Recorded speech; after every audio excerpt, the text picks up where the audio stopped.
Esse é o primeiro vídeo de imagino eu que uma série. Então vamos lá. Eu tô vindo hoje aqui, dia 6 de fevereiro de 2026.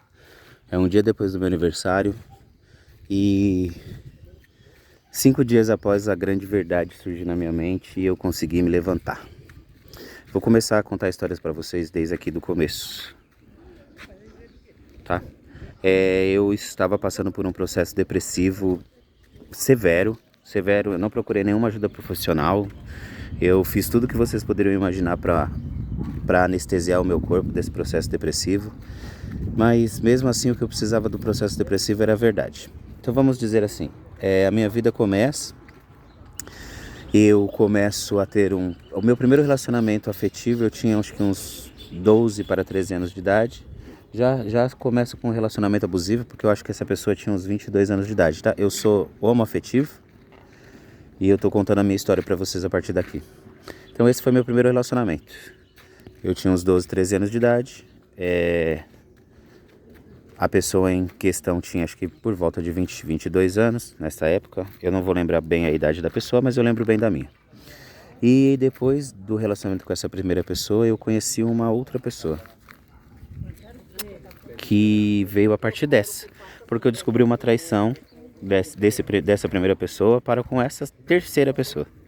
E eu fui até essa terceira pessoa e eu fiz de tudo, eu realmente forcei e eu acabei ficando com essa terceira pessoa, que seria a pessoa com quem o meu primeiro relacionamento havia me traído. Sem saber que aquilo era a pior coisa que eu poderia ter feito na minha vida. Essa pessoa era realmente abusiva. Eu fui agredir. E outra, isso eu tinha 13 anos de idade, tá, gente? E essa pessoa eu sei, tinha 22. Ou seja, eram 9 anos de diferença e outro relacionamento pedófilo, dizendo assim. E eu sofri 6 anos na mão dessa pessoa, certo? Eu sofri 6 anos, eu fui agredido por diversas vezes. Diversas vezes. Para resumir assim, em básico, no mais resumido de tudo, esse tanto de diversas que eu coloquei aí. E eu conheci a partir desta pessoa o grande amor da minha vida. Que quando eu consegui me libertar dessa pessoa por ao maior tempo, porque entre idas e voltas nós ficamos juntos 6 anos. Mas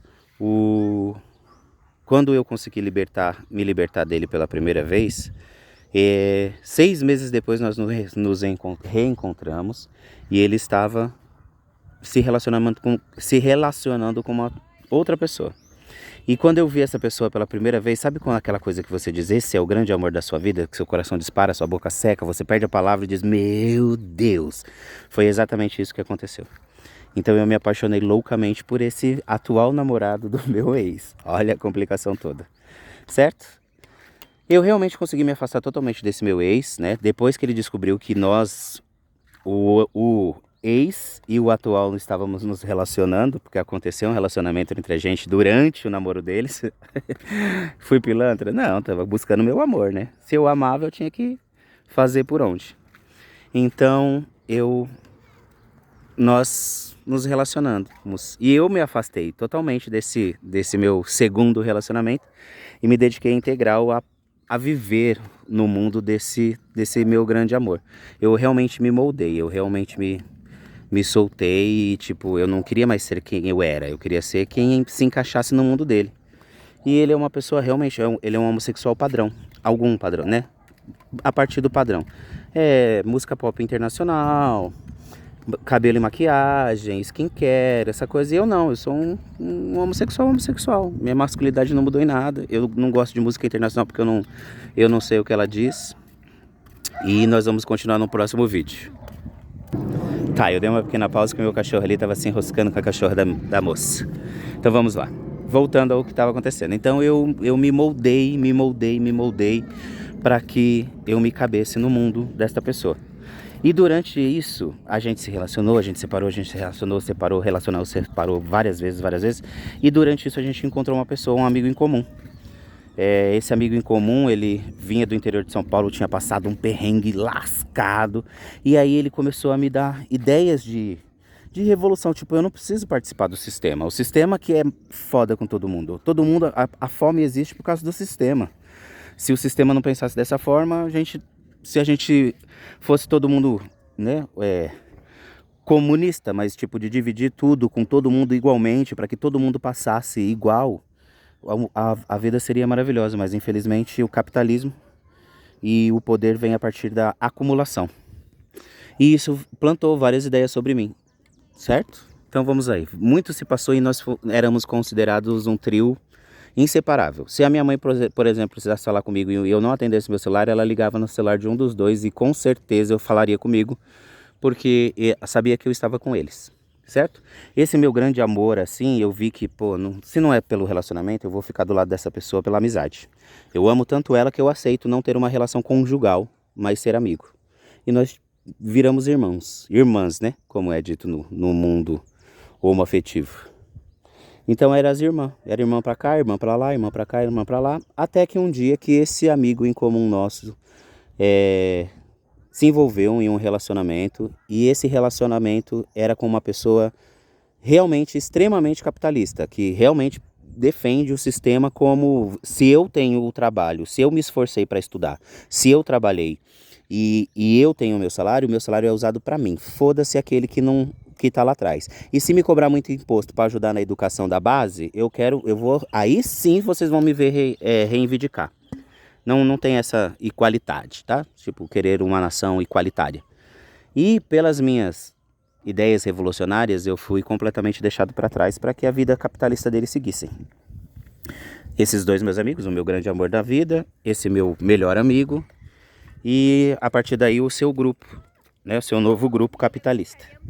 E isso me machucou tremendamente, tremendamente. Hoje eu entendo que se para eles chegarem aonde eles estão hoje, eles não iam conseguir, ia demorar muito mais tempo para eles chegarem onde eles estão hoje se eu interferisse com as minhas ideias nas pessoas que eles precisaram se apoiar para chegar até onde está. Então, por exemplo, esse meu melhor amigo, para chegar onde ele está hoje, ele precisou se apoiar no marido dele. Certo? Ótimo, perfeito. Eu não entendia muito isso até hoje.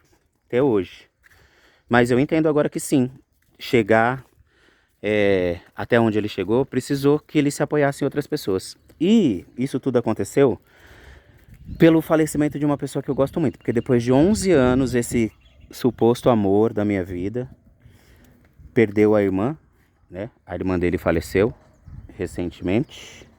E por isso, por eu gostar muito da irmã dele, a irmã dele gosta muito de mim, e agora eu sei que até mais que fisicamente, ele decidiu 11 anos depois tomar a decisão de me ligar e me procurar para me contar o que tinha acontecido com a irmã dele.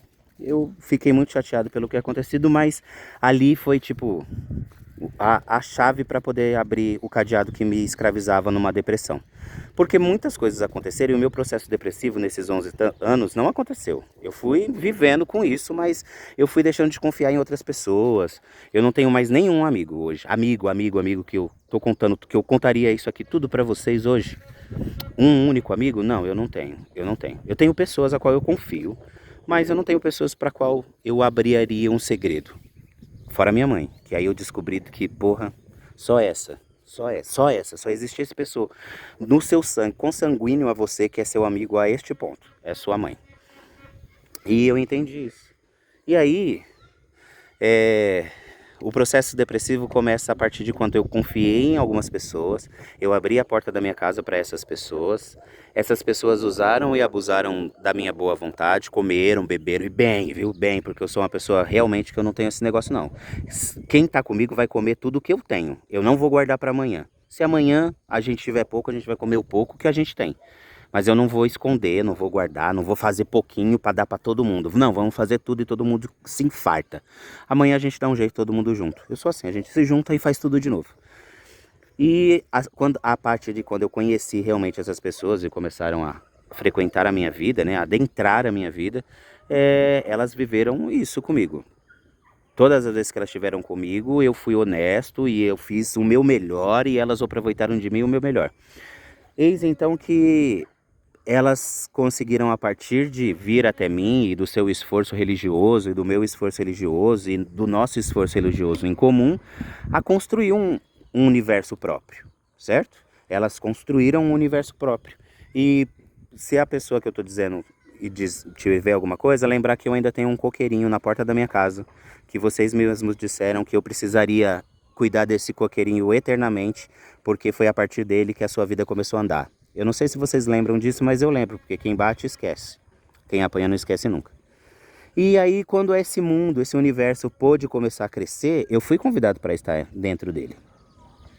Só que eu fui tratado completamente diferente do que eu tratava essas pessoas, entendeu? Eu nem sabia que essas pessoas agiam dessa forma. Tipo, que comiam comida contadinha. Tipo, eu sei da dificuldade de cada um.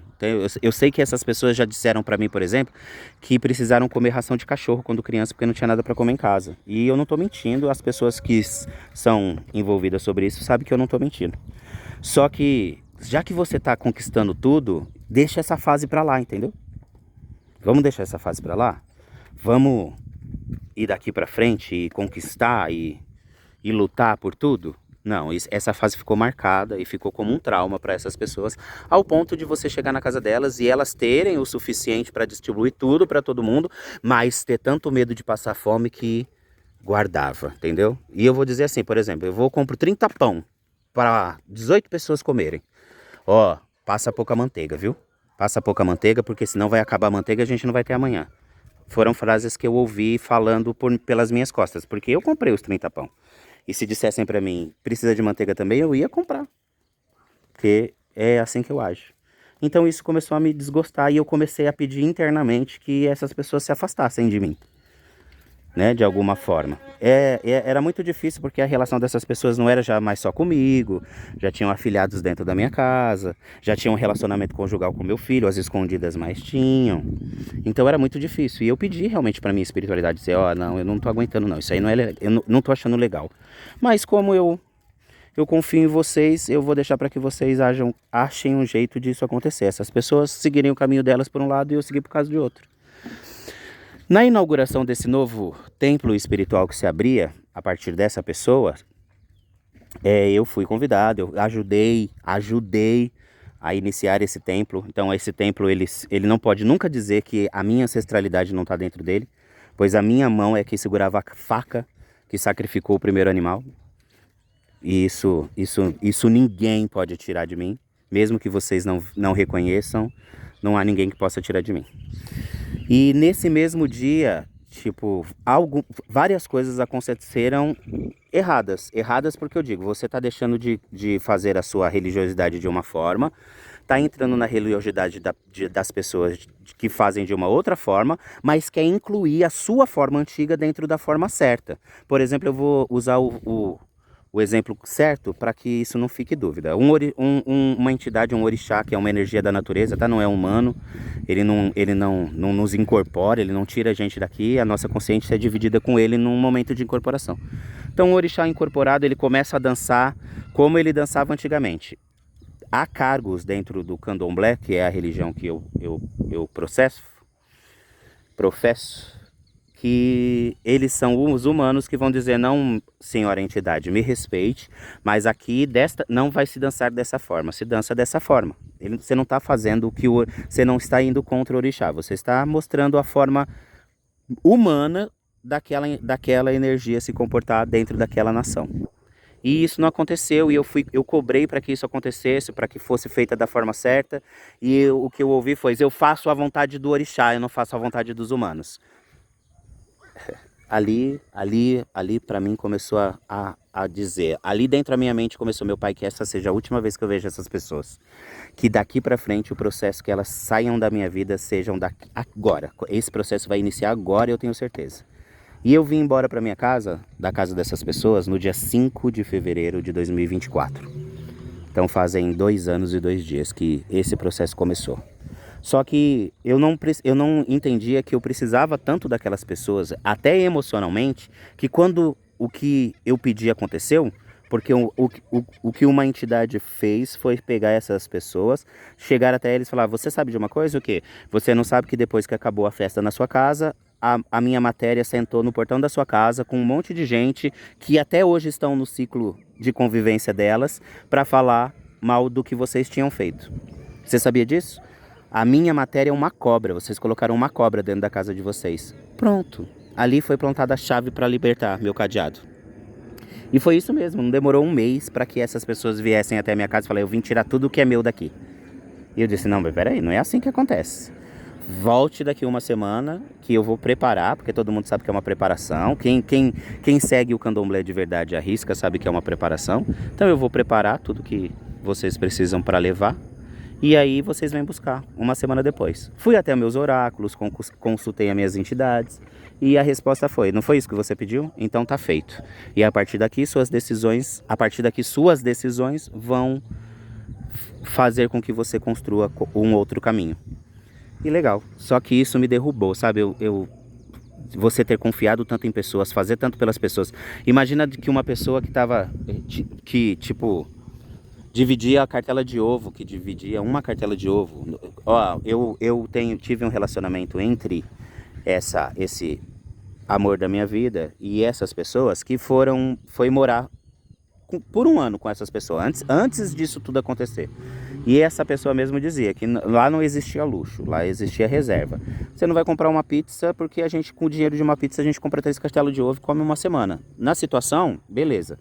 Só que, tipo, essas pessoas conquistaram coisas de hoje tá ganhando muito dinheiro, incentivo fiscal, não precisa trabalhar, nem precisa trabalhar para ganhar, o governo tá pagando.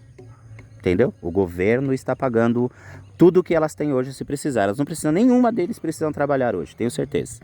Para viver daquela forma, tá? Se elas quiserem luxo, tudo, eu sei que vão ter que correr atrás como qualquer um. Mas aí, eu não preciso... Não, peraí. Não, pra quê? Levar essa pessoa falsa? Que eu nem fiz falsidade, só falei a verdade. Eu só falei a verdade, nós só falamos verdades. Tá? Não foi fofoca, a gente não tava falando mal delas. A gente tava falando dos erros que elas cometeram e todo mundo é passível de erro. Somos humanos. Somente o sagrado não comete erros. Qualquer humano comete erros. Olha lá os boizinhos respondendo lá pro outro. Que maravilha. Isso que é Deus, né? E é isso, entendeu? Vamos levar. Aí eu comecei nesse processo depressivo, juntou com esse meu abandono dessas duas pessoas que seguiram seus relacionamentos e sua vida, e eu fiquei aqui pra trás. E eu comecei a ter somente o contato com as pessoas de dentro da minha religião, de dentro da minha casa de candomblé e a família de candomblé, alguns. E isso me derrubou, tipo, eu não conseguia entender o quanto o sagrado poderia estar me fazendo pra tão bem, dessa forma. Ao ponto de, nos últimos 3, 4 meses, a minha depressão chegar ao ponto crítico. E eu afirmar aqui pra vocês que eu não me suicidei porque eu amo a minha mãe acima de tudo. E eu jamais faria a minha mãe sentir uma dor dessa, de perder um filho desta forma ou de qualquer outra. Eu não provocaria a minha morte porque a minha mãe não merece isso. Ponto. Foi por isso que eu não me suicidei durante esse último período de depressão. E aí, quando houve a morte dessa irmã, desse meu amor da minha vida, ele voltou e aí, então eu pude entender. Ele me contou coisas que estavam acontecendo na vida dele. Por exemplo, ele chegou pra mim, eu espero que ele não tenha precisado fazer isso, mas ele chegou pra mim e falou, não, você não tem o telefone de um agiota, você não conhece um agiota, tô precisando de um dinheiro assim, assim, assim, assim, assim. E a resposta que eu dei pra ele foi, infelizmente eu não tenho, porque eu já passei uns perrengues aqui, mas graças ao sagrado eu nunca precisei recorrer a um agiota. Essa foi a minha resposta, não foi querendo me sobressair, nada. Foi, não, meu sagrado, ainda bem, já passei uns apertos também, mas nunca precisei de um agiota, entendeu? Sempre respirei antes de me afogar. E ali eu comprovei que eles não tinham me deixado para trás para que eu ficasse pior que eles.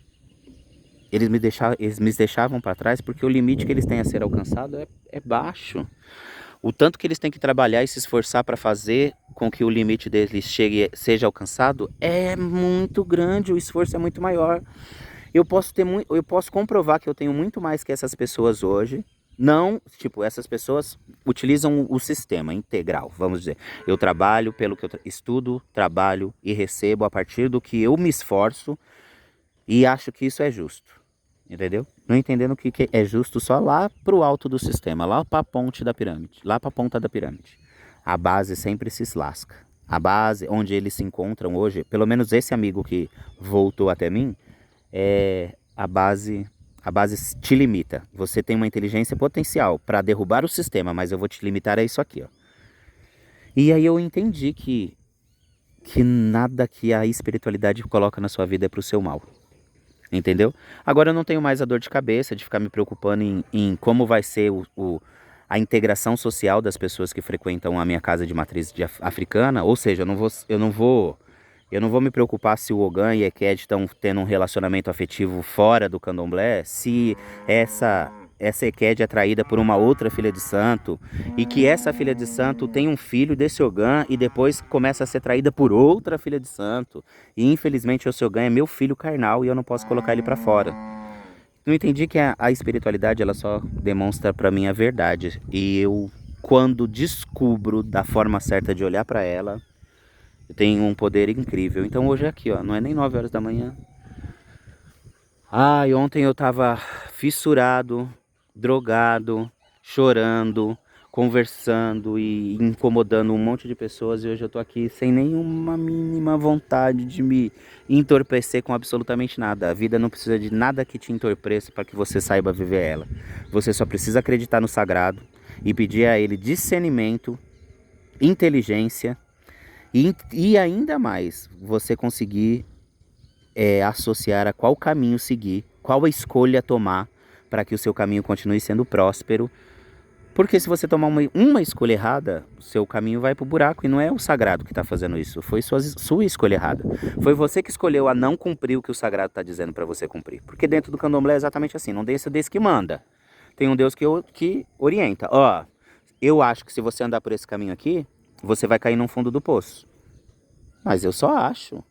Eu acho que se você virar as costas para tudo isso aqui e seguir esse caminho, esse outro caminho aqui, você vai chegar num campo belo, bonito e vai ser próspero. Eu só acho. A decisão é sua.